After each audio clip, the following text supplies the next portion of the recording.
சீர்காழி அரசு மருத்துவமனையில் மருந்துகள் எடுத்துக்கொண்ட கர்ப்பிணிகள் உடல்நலம் பாதிக்கப்பட்ட விவகாரத்தில் ஆன்டிபயாட்டிக் மருந்துகளை செலுத்துவதற்கான வழிமுறைகளை பின்பற்றவில்லை என்பது விசாரணையில் தெரியவந்துள்ளது. இதுகுறித்தான முழுமையான விவரங்களுடன் செய்தியாளர் முனாஃப் இணைப்பில் இருக்கிறார். வணக்கம் முனாஃப், விவரங்கள்.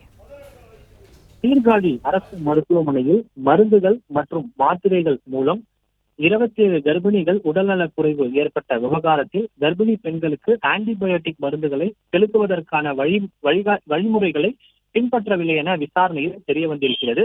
மேலும் கர்ப்பிணிகளுக்கு செலுத்தக்கூடிய ஆன்டிபயோட்டிக் பவுடர் வடிவில் உள்ள மற்றொரு மருந்தை ஸ்டெராய்டு வாட்டரில் கலக்காமல் கர்ப்பிணிகளுக்கு மருந்துகளை கொடுத்திருப்பது விசாரணையில் தெரிய வந்திருக்கிறது.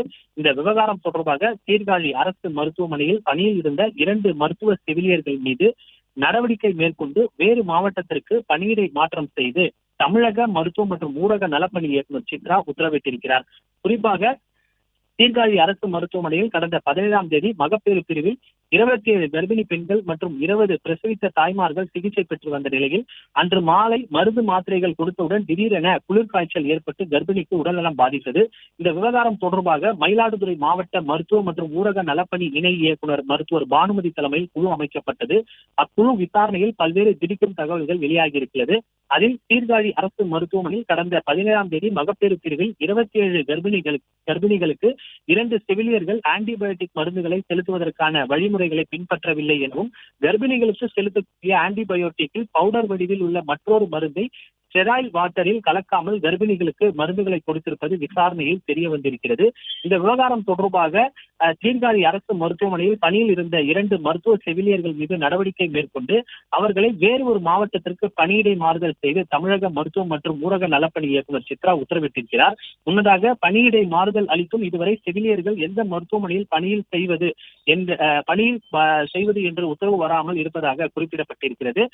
மேலும் கர்ப்பிணிகளுக்கு செலுத்தக்கூடிய அந்த ஆன்டிபயோட்டிக் பவுடர் வடிவில் உள்ள மற்றொரு மருந்தை ஸ்டெராய்டு வாட்டரில் கலக்காமல் கர்ப்பிணிகளுக்கு மருந்து கொடுத்திருப்பது விசாரணையில் தெரிய வந்திருக்கிறது. சீர்காழி அரசு மருத்துவமனையில் கடந்த 17ஆம் தேதி இந்த விவகாரம் நடைபெற்றிருக்கிறது. கர்ப்பிணிகள் 27 பேர் உடல்நலக் குறைவு ஏற்பட்டு அவர்களுக்கு குளிர்காய்ச்சல் போன்ற பாதிப்புகள் ஏற்பட்டிருந்தது.